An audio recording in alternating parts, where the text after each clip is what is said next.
Olá, sou Renato Mascarenhas, urologista em Belo Horizonte. Bem-vindo ao nosso canal Urina em Foco. Estou aqui com minha amiga e também urologista Júlia Duarte.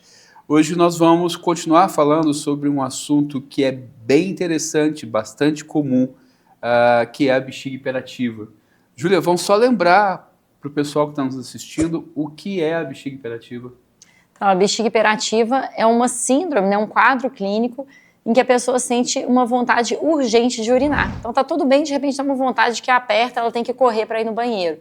E pode acontecer dela ter escape de urina no caminho, né? Ou não, às vezes a pessoa até consegue chegar sem ter incontinência, sem ter escape de urina, mas ela tem aquela urgência.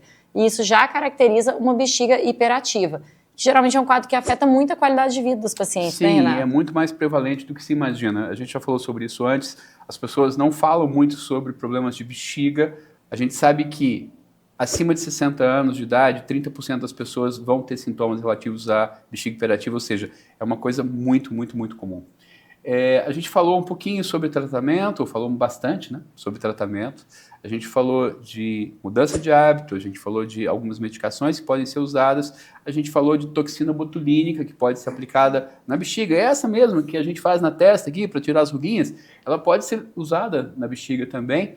E existe mais coisa a ser feita e é o que nós vamos falar hoje, que é a tal da neuromodulação sacral.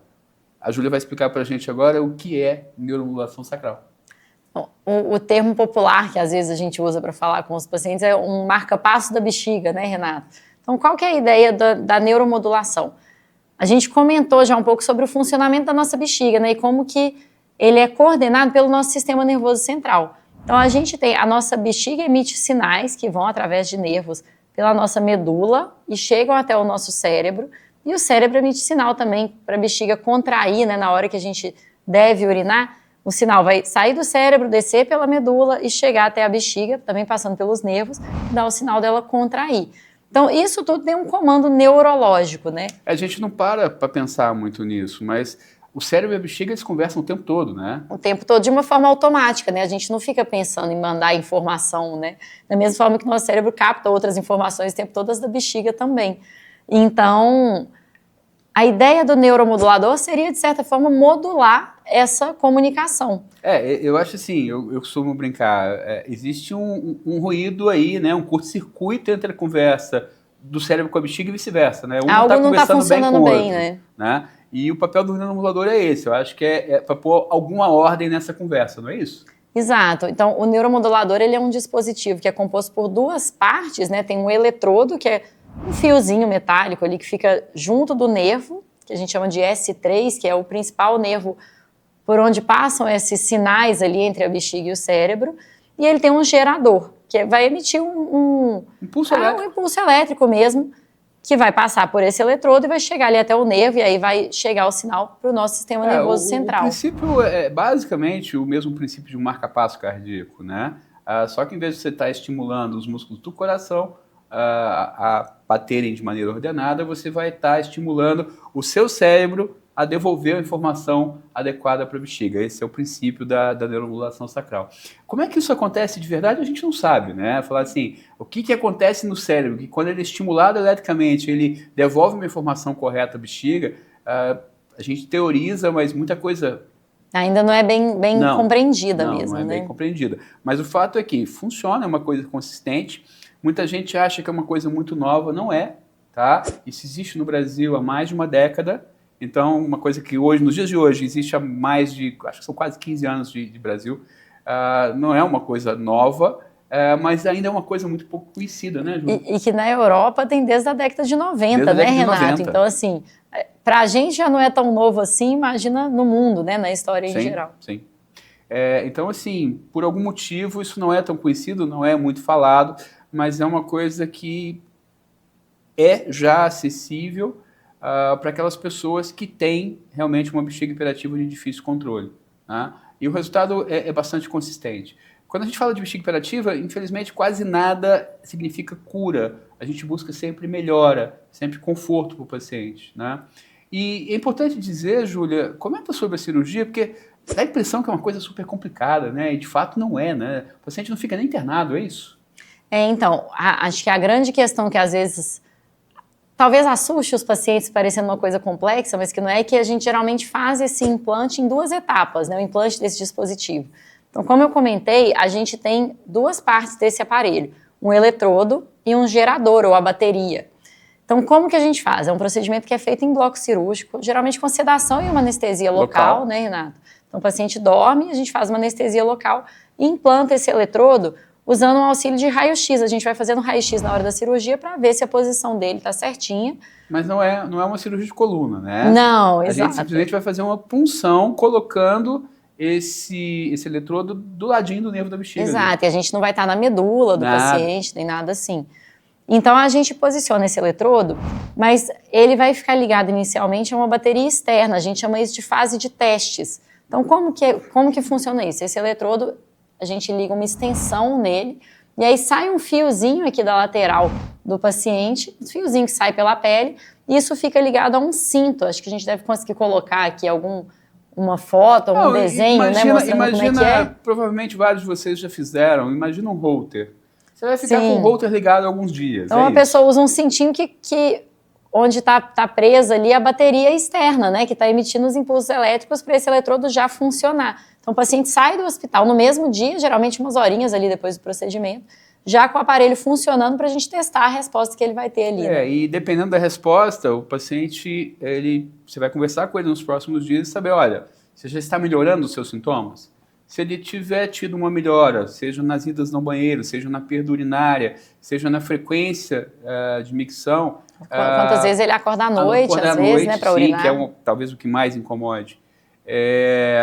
Se ele melhorou pelo menos 50%, você já está autorizado a, aí sim, fazer o implante definitivo, até para que você, naquela fração de pacientes que não vai responder ao tratamento, até para que você não implante alguma coisa em uma pessoa que ela não vai responder aquilo. Então, teve uma resposta adequada, e eu vou dizer por experiência que a maioria vai ter resposta adequada, você pode migrar para a segunda fase, que é simplesmente, aí é mais simples ainda, né? Que é simplesmente desconectar essa bateria provisória e implantar a bateria definitiva, que fica no bumbum aqui, debaixo do subcutâneo, né? Na gordurinha do bumbum ali. Isso, a gente implanta na nádega, é um novo procedimento cirúrgico, né?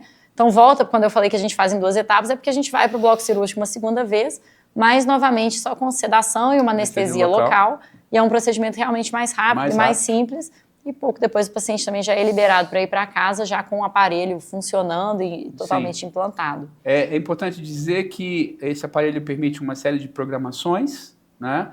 Então, existe um controlador que basicamente é um telefone celular que serve com um aplicativo apropriado para essa programação, e você, médico, você vai fazer as programações iniciais. A maioria desses dispositivos tem algumas programações que já são pré-determinadas pelo próprio fabricante. Então, o paciente que tem interesse, ele mesmo pode aprender e ele mesmo pode mudar periodicamente, buscando a melhor programação para ele. Importante dizer, né? Não existe uma programação única para todos, né? Exato. E quando a gente fala programação, a gente está falando do tipo de impulso elétrico que é gerado ali pelo aparelho. Então, é isso. Não tem uma resposta única para todos, senão não tinha várias programações, né? Sim. Mas isso é legal porque, às vezes, tem um paciente que não está respondendo tão bem quanto gostaria ali a algum programa, e às vezes a gente vai trocando até chegar no programa que fique melhor para ele, e às vezes chega numa resposta muito melhor do que ele estava tendo lá inicialmente, né, Renato? Eu acho que sim, eu acho que é uma opção muito interessante, é uma opção muito duradoura, é importante dizer isso, né? As baterias mais simples, elas duram 5 anos, hoje a gente tem baterias que duram 10 anos, e você tem baterias que são recarregáveis que duram até 15 anos. Então, assim, é um tratamento realmente muito longevo. Eu acho que é até legal mostrar. Eu trouxe aqui um modelo das baterias, né? Essa aqui seria a bateria que é a de 5 ou de 10 anos, né? Hoje em dia, acho que a maioria dos casos é a de 10 anos que a gente vai implantar quando a gente está falando da bateria que não é recarregável. Quando precisar de trocar essa bateria, o paciente não vai ter que passar por todos aqueles processos de novo, né? Da fase de testes e tudo. A gente só vai para o bloco, como se fosse aquela segunda etapa, e troca a bateria. E tem essa outra que é menorzinha, parece um pendrive até. É do tamanho de um pendrive. Que é do tamanho de um pendrive, também implantado na mesma região. O paciente coloca ali um cinto uma vez por semana, né? Que faz um carregamento por indução dessa bateria. E aí ela pode durar até 15 anos, como o Renato comentou. Então, eu acho que fica a dica aqui, fica o recado de que bexiga hiperativa é muito prevalente, bexiga hiperativa tem muito tratamento e quem tem bexiga hiperativa não precisa se conformar em ter bexiga hiperativa, procura seu urologista, busca tratamento, você vê que até marca-passo nós temos para bexiga. Exato. Antes de eu falar de um benefício extra, que em alguns casos pode ser interessante no caso desse dispositivo, não se esqueça, se você estiver gostando desse conteúdo, de seguir o canal, ativar as notificações, compartilhar com quem você achar que possa gostar também, deixar o seu joinha.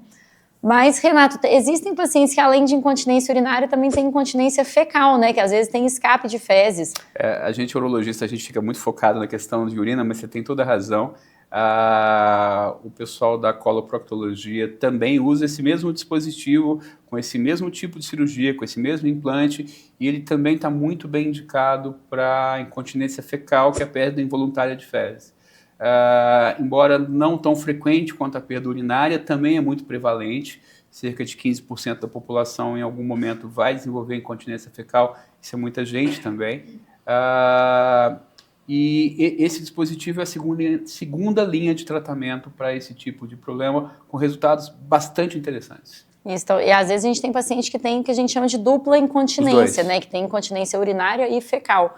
E aí pode ser uma opção interessante para esses casos Essa também. é a relação de ganha-ganha, né? Você faz um tratamento e resolve dois problemas, incontinência urinária e fecal ao mesmo tempo. Eu acho que é fantástico, é uma tecnologia fantástica para esse tipo de pacientes. Exato. Então, a gente comentou nesses vídeos, né, várias opções de tratamento que a gente tem, desde as mudanças comportamentais até as opções mais avançadas, né, Renato? Avançadas no sentido de talvez um pouco mais invasivas, apesar de minimamente invasivas, né?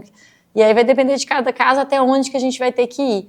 E quando a gente tem um paciente que já mudou de hábito, já fez fisioterapia, já usou os remédios, não teve resposta suficiente, a gente vai avaliar, né, entre a neuromodulação e a toxina botulínica. As duas são opções, né? E aí a gente vai levar várias coisas em consideração na hora de escolher para aquele paciente qual que é o melhor tratamento, né? Eu acho o tratamento é individualizado e nada melhor do que você conversar com o seu urologista para entender qual dos dois é mais adequado para a sua realidade. É isso. Então, se você está gostando ou se ficou alguma dúvida, deixa aqui nos comentários, né? Para a gente saber, quem sabe pode ser o tema para um próximo vídeo. Siga o nosso canal, ative as notificações e até a próxima. Até lá, um abraço.